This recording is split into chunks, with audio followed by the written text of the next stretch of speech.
Hello so welcome you all. और NTA net analysis हम करेंगे 2 सितंबर को, जो हमारा री एग्ज़ाम हुआ है। पेपर वन भी देखेंगे। तो ऐसे स्टूडेंट्स जिनका एनवायरमेंटल साइंसेज नहीं है, वो पेपर वन देख के आगे एनवायरमेंटल साइंसेज वाला स्किप कर सकते हैं।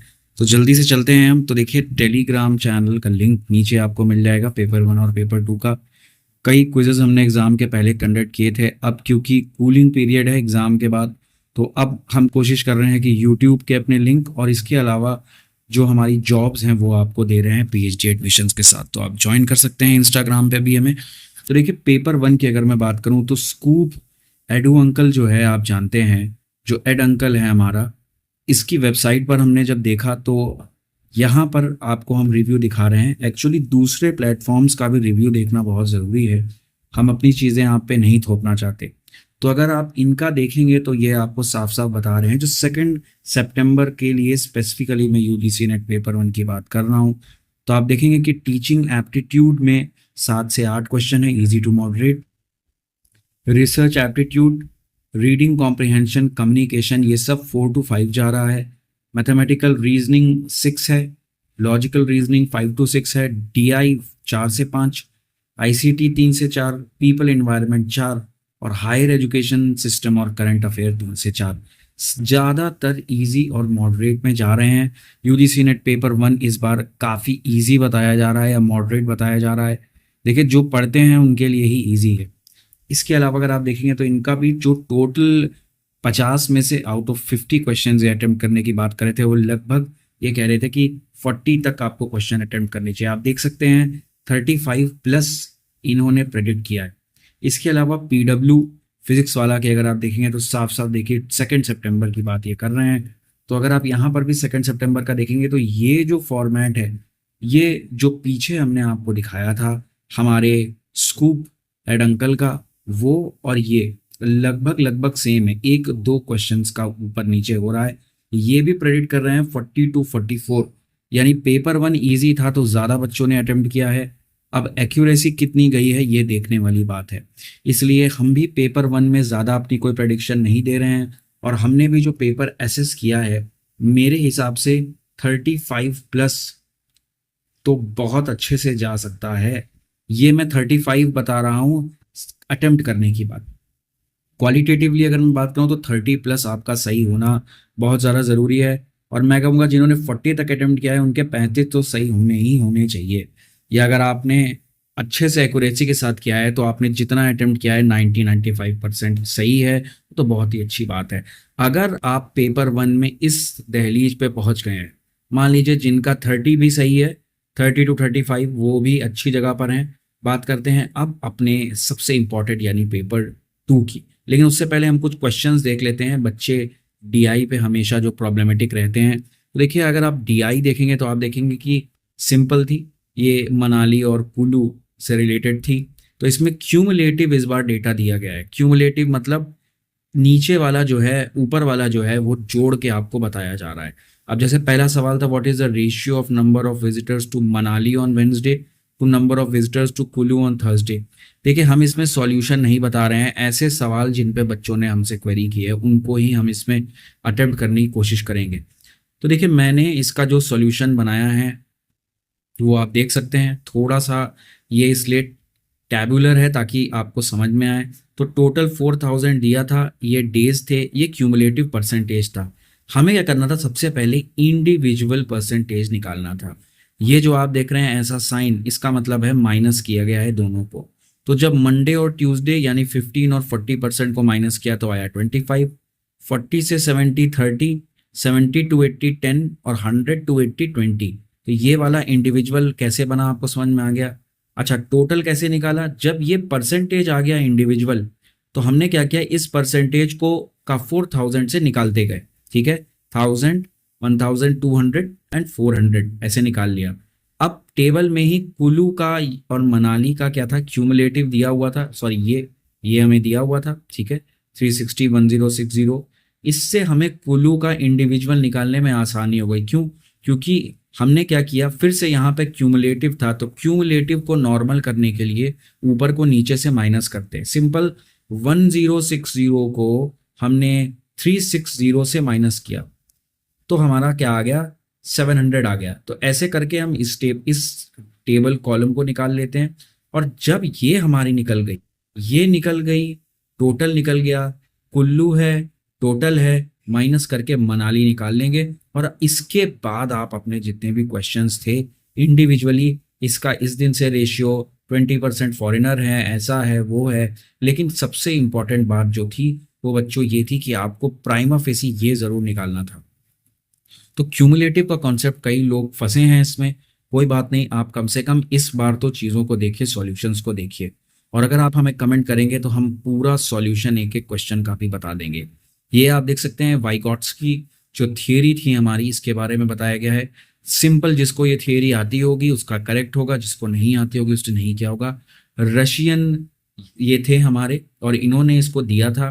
तो देखिए इसमें करेक्ट आंसर था third, zone of proximal development. तो इन्होंने एक्चुअली दो बातें बोली थी, एक एमकेओ, मोर नॉलेजेबल अदर, और एक था ZPD, zone of proximal development. तो जेडपीडी के बारे में इन्होंने ये बताया कि if a child is presented, अगर उसको कोई काम देते हैं, उसको कोई टास्क देते हैं जो उसकी एबिलिटी यानी क्षमता से थोड़ा सा ज्यादा है, कैपेबिलिटी से ज्यादा है, तब वहां पर जोन ऑफ प्रॉक्सिमल डेवलपमेंट पड़ता है। प्रॉक्सिमल मतलब प्रॉक्सिमिटी मतलब इफेक्ट।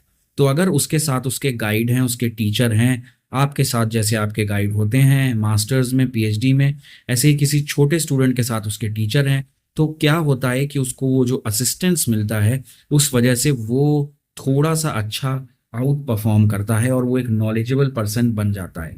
यही एक सिंपल सी थ्योरी थी और इसका पार्ट था ये। तो देखिए ये सवाल क्यों बताया, क्योंकि ये स्पेसिफिक है, जिसने पढ़ा उसको आया, जिसने नहीं पढ़ा उसको नहीं आया। तो ऐसे कुछ क्वेश्चंस ने यूजीसी पेपर 1 में भी क्या किया है, घपला किया है और दिक्कत की स्टूडेंट्स के साथ। ये सवाल आप हमेशा से जानते हैं आता है, अगर इसको कोई नहीं कर पाया है तो जाहिर सी बात है वो पढ़ नहीं रहा है अच्छे से। क्योंकि SI, simple interest, principal interest, compound interest आपको हर हाल में आना चाहिए। फिर भी मैं इसका सॉल्यूशन बता देता हूँ। तो सिंपल इंटरेस्ट होता है P into R into T upon 100। हमने उसी फॉर्मूले को लगाया है, उससे एक्चुअली दो इक्वेशन बनाई हैं, 2 ईयर की 34,800, 34,800 के लिए, और 42,000 के लिए एक अलग इक्वेशन बनाई है। अब देखिए सिंपल इंटरेस्ट में प्रिंसिपल को जोड़ा जाता है, क्योंकि ये क्या कह रहा है, sum of money.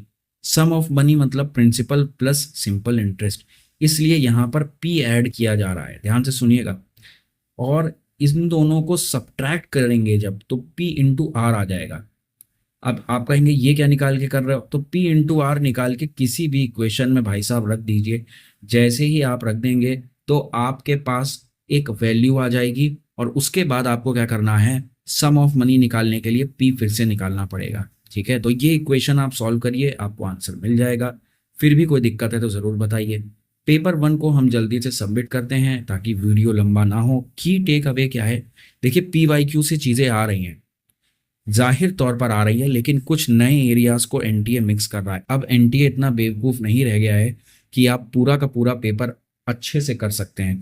Negative marking नहीं है। मेरे पुराने वीडियोस आप देखिए, मैंने बार बार वही बातें कही हैं जो एनटीए अब कर रहा है एग्ज़ाम में, और मैं इस बार भी जो कह रहा हूँ उनमें से ज़्यादातर चीज़ें वो फिर से करेगा। नेगेटिव मार्किंग होगी तो फ्यूचर में होगी। अगर पैटर्न में ड्रिफ्ट है तो है, पैटर्न में ड्रिफ्ट ये है कि हर पार्ट से बराबर आ रहा है। अगर आपने ये एनालिसिस देखी है, आपको इसमें कुछ समझ में आ रहा है तो आपको समझ में आना चाहिए। एवरेजली क्वेश्चंस के नंबर हर जगह से सेम है, लेकिन अब ये ऐसे पार्ट्स को छू रहे हैं जो नहीं आते थे, जिन पे बच्चे ध्यान नहीं देते हैं। तो एक मिक्सचर है, जो कई बार से नेट दे रहे हैं वो भी इन पेपरों में फंस रहे हैं। अगर आप न्यू कमर हैं, नए मास्टर्स हैं, पहला अटेम्प्ट है, दूसरा अटेम्प्ट है, परेशान होने की ज़रूरत नहीं है।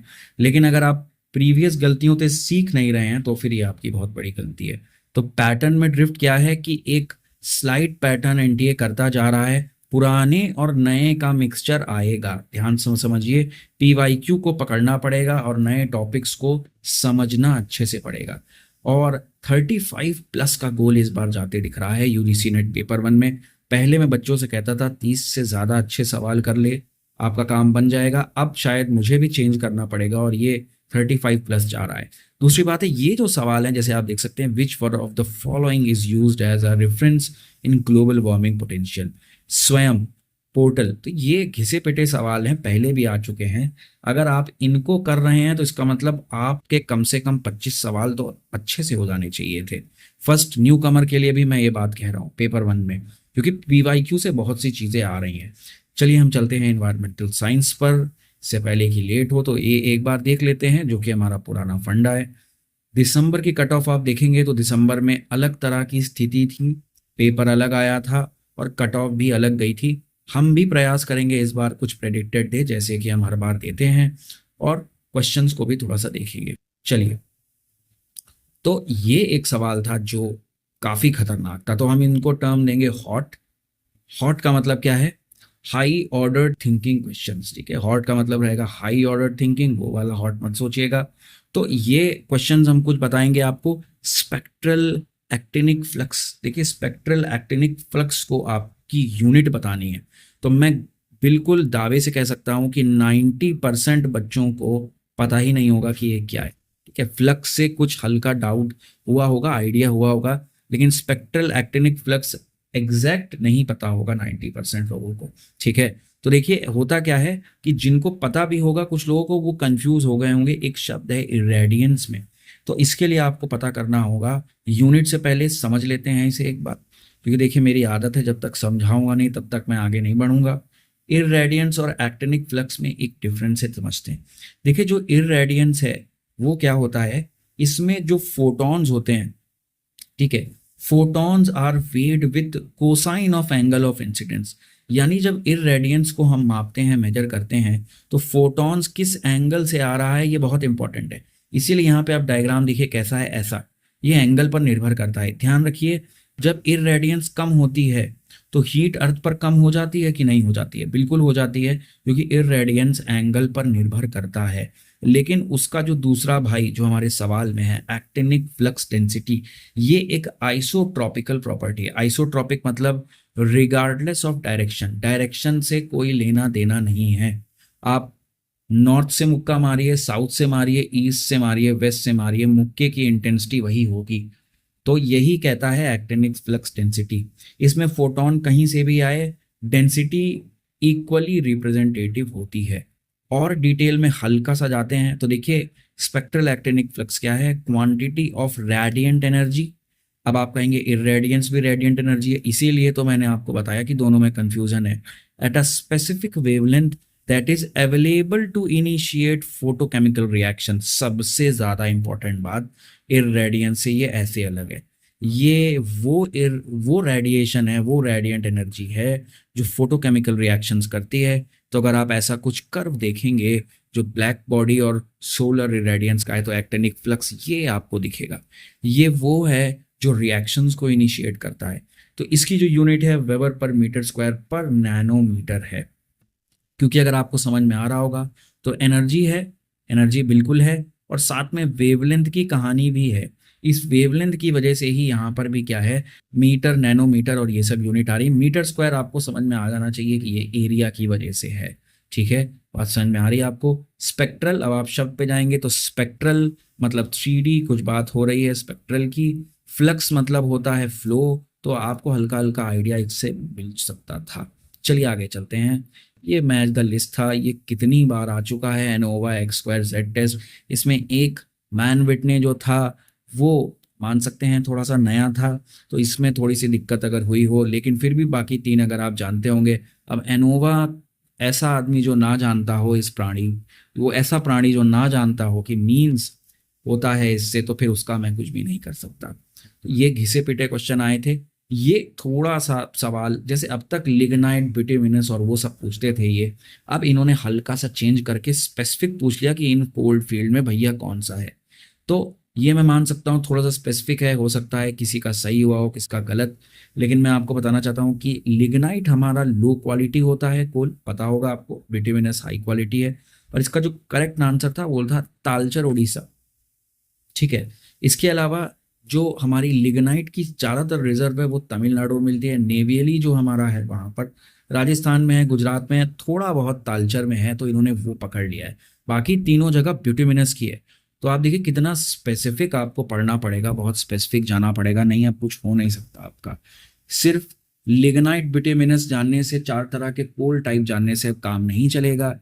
अब आपको कोल फील्ड में भी जाना पड़ेगा, कोई नई कोल फील्ड है, पुरानी कोल फील्ड है, उसको भी मिक्स कर सकते हैं। फिर से एक हॉट क्वेश्चन को देखते हैं, हाई ऑर्डर थिंकिंग। तो यहाँ पर बहुत ही अच्छा सवाल था। इन्वायरमेंटल मटेरियल हैं, कोलाइडल साइज के हिसाब से उनको रखा है, और अब पूछ रहा है कि ये बताओ कटायनिक एक्सचेंज कैपेसिटी किसकी सबसे बेहतरीन है। तो देखिए मैं आपको आंसर पहले ही बता देता हूँ। ये अगर आप देखेंगे ये चार्ट है, तो आपको जो कटायनिक एक्सचेंज कैपेसिटी है CEC, वो आपको यहाँ पर दिख जाएगी। और वो अगर आप देखेंगे तो आपको क्या दिखेगी, वो जो यूनिट है, ये मैं आपको बताता हूँ। सी मोल क्या है, ये है चार्ज पर किलोग्राम मोल, ठीक है, तो ये यूनिट है। और आप देखेंगे ऑर्गेनिक मैटर का 100 से 300, तो आप समझ ही गए होंगे ऑर्गेनिक मैटर है। तो अगर आप यहाँ पर भी देख रहे होंगे तो आपको दिख रहा होगा ऑर्गेनिक मैटर पहला है, फिर है मॉन्टमोरिलोनाइट, फिर है कैओलिनाइट, और फिर है क्वार्ट्ज। वजह जानना बहुत इंपॉर्टेंट है। देखिए यही होता है कि आप रटते हैं PYQ को, इसीलिए आपका फिर बेड़ा गर्क होता है। तो एक बार समझने का प्रयास हम करेंगे इसे। तो देखिए थोड़ा सा समझते हैं हम। तो जो क्वार्ट्ज है, क्वार्ट्ज के बारे में अगर आपको पता होगा तो ये नॉन क्ले मटेरियल है। कैसा मटेरियल है, non clay material, sorry mineral है। तो इसमें जो सरफेस चार्ज है हमारा वो लगभग ना के बराबर है या तो बहुत कम है, ठीक है। इसीलिए लास्ट में जब सरफेस चार्ज होगा नहीं तो कैटायन एक्सचेंज कैसे करेगा भैया, नहीं करेगा ना, तो लास्ट में। इसके बाद जो हमारा खिलाड़ी है वो है कैओलिनाइट। तो जो कैओलिनाइट है, ये अगर आप थोड़ा बहुत जानते होंगे तो इसका जो फॉर्मूला होता है Al2Si2O5 और OH शायद 4 होते हैं आगे, हाँ ठीक है, ये होता है इसका स्ट्रक्चर कैओलिनाइट का। ये जो मिनरल है हमारा, इसका जो स्ट्रक्चर है वो स्ट्रक्चर या तो ऑक्टाहेड्रल होता है या तो टेट्राहेड्रल होता है। यानी अगर आप इसका कभी स्ट्रक्चर देखेंगे तो ऐसा कुछ पिरामिड ऊपर, ऐसा पिरामिड नीचे बना होता है। इस स्ट्रक्चर को हम कहते हैं 1 by 1 स्ट्रक्चर, क्योंकि आप देख रहे हैं ऊपर जितना ऊपर नीचे जितना, ठीक है। तो इसके भी जो स्ट्रक्चर है, इसकी वजह से इसके सरफेस एरिया कम है।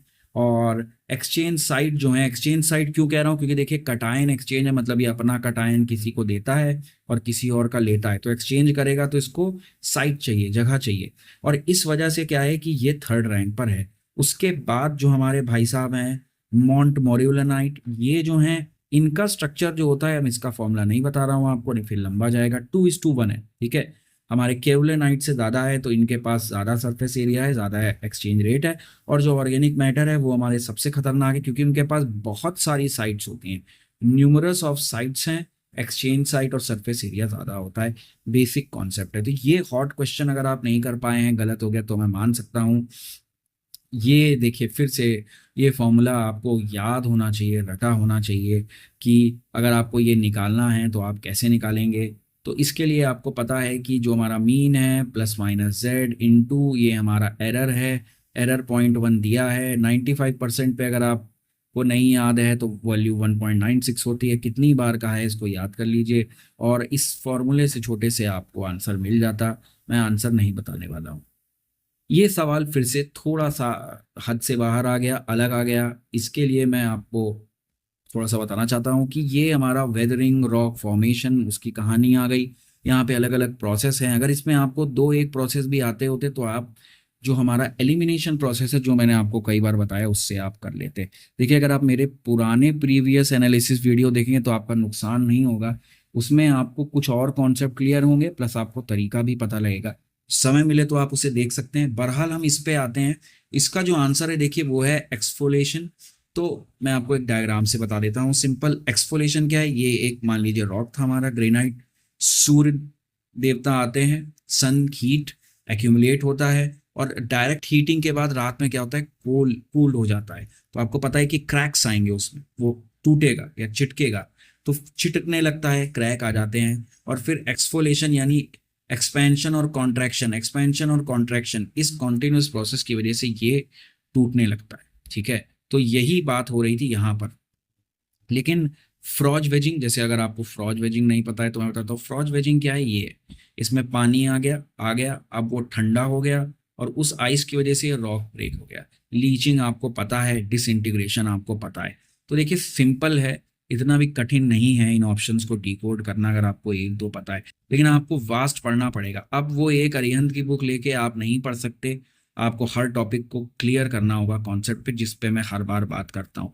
की टेक अवे की बात करें तो देखिए ऑप्शन बहुत कंफ्यूजिंग है। मैं बिल्कुल मानता हूँ आपकी बात कि ए है, ए बी एंड डी है, ए बी सी है, ये आपको चकमा देगा। इसकी बात मैं अपने पिछले 1-2 साल के एनालिसिस के वीडियो में बता चुका हूँ। आपको अच्छे से नहीं अगर अपने पढ़ा है तो अब आप नहीं कर पाएंगे। अनप्रेडिक्टेबल टॉपिक्स आ रहे हैं, बिल्कुल ये भी मैं मानता हूँ। इनके लिए हम हॉट्स के लिए, हॉट वही बच्चा कर सकता है जिसने कुछ थोड़ा बहुत डीप में जाके पढ़ा हो। अगर आपको फ्लक्स पता होता, स्पेक्ट्रल पता होता, एक्टिन, या आपने स्पेक्ट्रल इरेडियंस पढ़ा होता, तो आप गेस कर सकते थे कि वेबर पर मीटर स्क्वायर पर नैनोमीटर हो सकता है। ठीक है, और स्कोप फॉर अदर सब्जेक्ट बढ़ रहा है। ये एक क्वेश्चन मार्क की बात है कि जियो साइंसेस के क्वेश्चन आ रहे हैं, ज्योग्राफी के क्वेश्चन आ रहे हैं। इस वजह से हो क्या रहा है कि जो कोर इन्वायरमेंटल साइंस के बच्चे हैं उनको थोड़ी सी दिक्कत हो रही है, लेकिन जो अदर बॉटनी और प्लांट फिजियोलॉजी और अदर जो सब्जेक्ट्स के बच्चे भर रहे हैं इन्वायरमेंटल साइंस को, एग्रीकल्चर के, उनके लिए अच्छा स्कोप है इन्वायरमेंटल साइंस को निकालने का। तो किसी के लिए अच्छा है, किसी के लिए खराब है। इससे फायदा इन्वायरमेंटल साइंस को ये कि उनको बहुत बड़े बैंड विथ को पकड़ना पड़ रहा है पढ़ने के लिए, तो ये आपको करना पड़ेगा। यही है एनटीए का नया रूल कि आप थोड़ा सा पढ़िए। इसके अलावा देखिए कट ऑफ में मैं क्या कहूँ, तो मैं अगर अनरिजर्व्ड के लिए बात कर लूँ तो मुझे जो लग रहा है वो, क्योंकि पेपर में इस बार अटेम्प्ट बहुत कम ही गया है लोगों का, बहुत अच्छा मैं नहीं देख रहा हूँ, तो मेरे हिसाब से अनरिजर्व जो जेआरएफ का जा रहा है वो 57 से 64। मैं फिर से बार बार यही कहता हूँ, मैं प्रेडिक्ट करता हूँ, हो सकता है मेरे पिछले एनालिसिस सही पड़ गए हों, इस बार का ना सही पड़े तो गालियों से स्वागत मत करिएगा। अगर आपके कुछ फीडबैक हैं तो ज़रूर दीजिए। हम एक डिटेल में वीडियो बिल्कुल आराम से बना सकते हैं। अगर मैं यहाँ 5 क्वेश्चंस आपको बता सकता हूँ तो वो 5 अलग अलग वीडियो में 10-10 करके और भी बता सकता हूँ। बात यह है कि ये वैसे भी 20 मिनट का वीडियो जा चुका है, इसलिए मैं आपका टाइम नहीं लूँगा। Thank you so much and have a nice